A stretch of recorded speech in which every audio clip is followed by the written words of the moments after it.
ngomong-ngomong soal gangguan mata ya, tadi ada banyak gangguan mata dan tapi untuk sekarang nih kita mau ngebahas soal katarak dan ternyata banyak masyarakat yang beranggapan bahwa katarak itu hanya terjadi pada dewasa bahkan usia lanjut saja, tapi sebetulnya nggak begitu ya. Betul, bisa juga diderita oleh anak-anak nih. Dan di samping kita sudah ada Dr. Yorendi, spesialis mata. Siang dok, apa kabar? Siang, Baik. Iya. Dok, ini ada anggapan dok di masyarakat ya, katanya katarak hanya menyerang orang lanjut usia. Ini fakta atau mitos dok? Kalau itu mitos berarti. Mitos, ternyata kenapa juga tuh, Dok? bisa pada anak-anak Iya, dok betul. ya. Kenapa dok? Karena kalau secara umum sih katarak itu orang tua.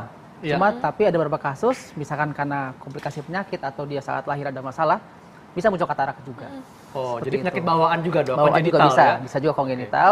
Tapi kalau secara umum kita lihat, umumnya ialah karena usia. Karena usia. Seperti itu. Berarti ada hubungan dengan genetik juga ya Gen dok juga ya? bisa berhubungan, Oke. lingkungan juga bisa pengaruh untuk jadi muncul katarak. Seperti itu. Oke. Iya, Nah, dok. nah ini katanya dok, ini orang-orang dengan penyakit diabetes juga beresiko tinggi untuk terkena katarak dok. Ya. Itu fakta atau mitos? Fakta. Fakta. Kenapa dok? Karena kalau kita terkena diabetes, ya nanti ada perubahan gen di sana secara mikro ya. Iya. Sorbitol ngumpul di dalam mata, jadinya dia menarik air sehingga lensa itu yang awalnya jernih karena efek dari gula tersebut, dia menarik air sehingga menjadi bengkak dan menjadi kekeruhan pada lensa. Dan berbeda dengan katarak pada orang-orang yang secara umum dia normal aja, Iya. tipenya juga berbeda dan juga lebih cepat munculnya pada orang-orang yang dengan diabetes begitu. Iya. Dok, ini juga sebenarnya dok ya, masyarakat ini juga ingin tahu dok, Ya. kalau memang terkena katarak, ini seperti apa dok gejalanya, dari pandangannya seperti Ya. apa dok? Oke, kita bisa bagikan berdasarkan grade-grade kataraknya. Iya. Kalau pada awal biasanya muncul itu keluhan glare atau silau. Silau. Pasien keluar silau, lalu semakin berat lagi muncul pandangan berkabut, seperti berawan. Kok nggak hilang-hilang kayak ada kotoran. Jadi dia rasa kok ada kayak ada kotoran di mata. Dibuang nggak hilang-hilang. Nah, padahal itu sebenarnya udah muncul gejala katarak. Semakin berat lagi, dia akhirnya semakin nggak ngelihat dan semakin parahnya hanya bisa melihat sinar doang. Oke. Oke, Iya. dan ini masyarakat juga penasaran nih dok, Iya. ini umumnya tuh mulai usia berapa tahun sih dok muncul gejala-gejala katarak ini? Kalau untuk gejala yang umum, biasanya 40 ke atas, 45 sudah mulai muncul gejala-gejala katarak. Wah, Oke. 40 tahunan dok ya? Iya. Jadi mulai muncul tuh gejala pandangan berkabut dok Ya, ya? pandangan berkabut. Waduh. Cuma tadi ya, kalau mudanya sih seperti gambaran uban sebenarnya.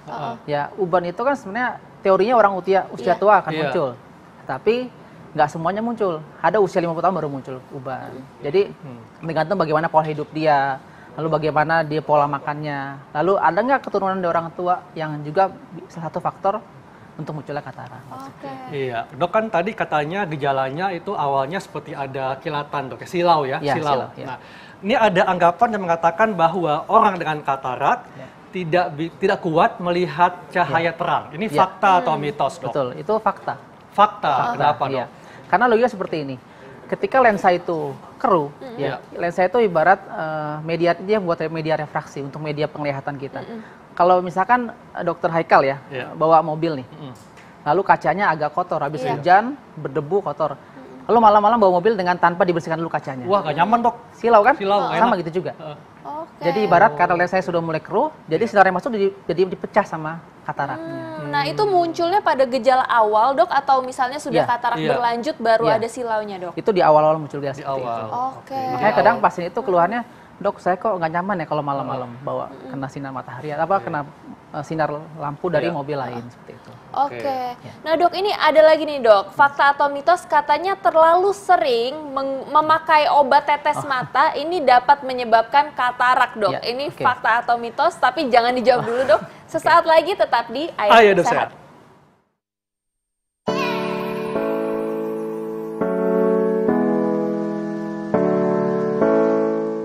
Mata, satu organ penginderaan yang penting bagi manusia. Bahkan 83% aktivitas manusia didominasi oleh penglihatan. Objek dapat dikenali oleh mata dengan mengirim informasi ke otak. Dan hampir sebagian pengetahuan didapat dengan melihat.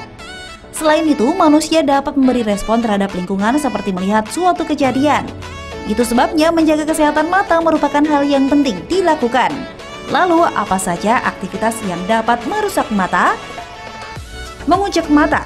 Kita kerap mengucek mata ketika mata terasa gatal, terkena benda asing, atau saat mata terasa lelah. Sebenarnya respon ini tidak baik, sebab mengucek mata dapat menyebabkan pembuluh darah pecah. Selain itu, tangan yang dipakai untuk mengucek belum tentu dalam keadaan terbebas dari parasit dan juga bakteri, sehingga mata dapat terserang infeksi. Menatap layar ponsel terlalu lama. Ponsel pintar tak hanya menjadi alat komunikasi. Ponsel pintar juga menjadi media hiburan, eksistensi, media belanja sekaligus pembayaran. Walau banyak manfaat, menatap ponsel terlalu lama bisa menyebabkan kerusakan mata.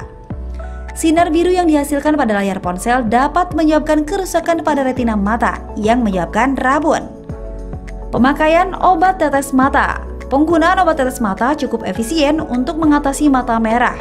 Obat tetes mata mengandung oksimetazolin dan tetradrozolin. Kandungan tersebut bekerja dengan mengecilkan pembuluh darah, sehingga iritasi ringan pada mata dapat diatasi. Namun penggunaannya secara berkelanjutan dapat memberikan dampak negatif bagi mata dan menyebabkan kerusakan saraf mata atau glaukoma. Memakai lensa kontak saat tidur. Fungsi lensa kontak sama dengan kacamata minus. Hanya saja lensa kontak bersifat ringan sehingga dapat diletakkan di kornea mata. Karena ringan dan terbiasa, pemakainya merasa nyaman hingga lupa melepaskannya saat ingin tidur. Hal tersebut tentu harus dihindari, sebab penggunaan kontak lensa saat tidur dapat menghambat asupan oksigen pada kornea mata, sehingga menyebabkan infeksi dan mendorong tumbuhnya bakteri pada mata.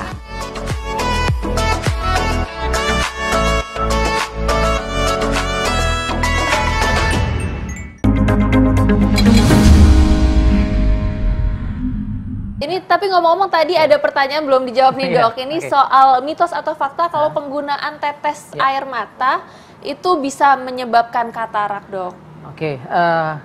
Fakta, tetapi harus ada steroidnya. Ketika obat tetes tersebut mengandung steroid, dia memicu terjadinya katarak. Seperti itu. Jadi tergantung kandungannya dok ya. Jadi tidak semua obat tetes mata. Obat tetes mata yang kita gunakan untuk pelumas mata itu sih nggak masalah. Sama seperti kita menggunakan lotion pada tangan, itu hanya untuk membuat menjadi lembut tangannya, atau mata pun jadi nggak kering seperti itu. Dok, ini juga ada anggapan dok bahwa katarak katanya dapat diobati tanpa operasi dok. Ini fakta atau mitos? Itu mitos. Ya, kenapa tuh dok? Kalau kita bicara diobati, itu berarti menghilangkan kataraknya. Ya, kalau kita bicara gini, katarak itu dia bisa menimbulkan gangguan tajam penglihatan, seperti misalkan munculnya minus atau silinder pada matanya. Kalau untuk itunya pada tahapan awal kita bisa koreksi dengan kacamata. Sehingga beberapa kasus pasien bisa koreksi dengan kacamata untuk tahapan awal katarak. Tetapi kalau semakin dia tebal, tidak bisa dengan kacamata lagi. Kalau untuk menghilangkan kataraknya, sampai saat ini teori dengan cara dioperasi. Dan operasi pun juga nggak lama. Oke dok, tapi ada nih dok beberapa masyarakat yang memang takut untuk operasi dok, karena apalagi misalnya umurnya sudah lebih tua dan kan banyak faktor resiko juga, dan mereka beranggapan takutnya setelah dioperasi nanti timbul lagi dok. Itu gimana dok solusinya? Ya, namanya operasi semua orang pasti takut. Tetapi operasi katarak itu operasi yang sangat minimal perdarahan. Dengan teknologi terbaru sekarang, dengan surgeon yang berpengalaman bisa sampai 10-15 menit untuk operasi satu mata pasien katarak. Untuk munculnya katarak yang kedua, mungkin namanya katarak sekunder. Itu karena kita kan mata kita sel hidup, tumbuh lagi sel-sel tumbuh kembali, dan tapi itu tidak butuh operasi, hanya butuh laser. Lasernya di poli saja. Seperti itu. Dok, ini maksimal usia berapa dok orang boleh dilakukan operasi katarak? Adanya minimal. Minimal berapa dok? Sebenarnya minimal bayi pun bisa kalau dia muncul katarak, karena nanti kita pengaruh ke masalah fungsi penglihatannya. Gitu. Kalau usia lanjut pun nggak masalah, 100 tahun juga selama tubuh dia masih bisa untuk berbaring lama, lalu dia masih stabil badannya. Tapi ada gak dok orang-orang yang memang tidak boleh untuk melakukan operasi? Iya dok. Untuk waktu tertentu mungkin, misalkan dia memiliki gula darah yang tinggi, terapi dulu gula darahnya. Misalkan dia memiliki gangguan yang harus diobatin dulu oleh bagian yang lain, harus diobati dulu. Untuk pada waktu tertentu saja, tapi untuk seterusnya ketika sudah stabil boleh kita operasi. Ya, dok, ini masyarakat ingin tahu dok ya, apakah katarak ini pasti terjadi dan apakah bisa dicegah dok? Ya, kalau kita bicara pasti sebenarnya enggak juga ya, sebenarnya karena dia seperti proses penuaan. Secara umum kalau kita bicara penuaan seperti namanya uban. Uban itu secara teori akan muncul pada setiap orang. Betul. Oh, berarti katarak ini semacam uban pada mata gitu ya dok ya? Jadi proses penuaan ya, jadi biar masyarakat nggak sulit membayangkannya, seperti uban. Ada orang usia muda sudah ubanan. Iya. Tetapi secara teori kan 40 ke atas baru mulai berubah seperti itu. Tapi dapat dicegah dok? Dicegah, dia dapat dihambat pertumbuhan. Oh, dihambat. Betul. Supaya lebih lama Ya, munculnya jadi lingkungannya, pola hidupnya, lalu rokok atau tidak, itu juga pengaruh. Paparan sinar matahari juga berpengaruh ya dok ya? UV itu mempercepat terjadinya muncul katarak. Karena dia melindungi matanya. Oke, jadi intinya katarak kalau sudah tahap lanjut memang mesti dioperasi dok ya? Iya, sebaiknya dioperasi. Oke. Dan berarti pemirsa nggak usah khawatir nih soal katarak dan operasi katarak. Karena sekarang teknologi udah canggih juga ya dok ya. Pastinya tidak akan berbahaya untuk masyarakat ya dok. Ya.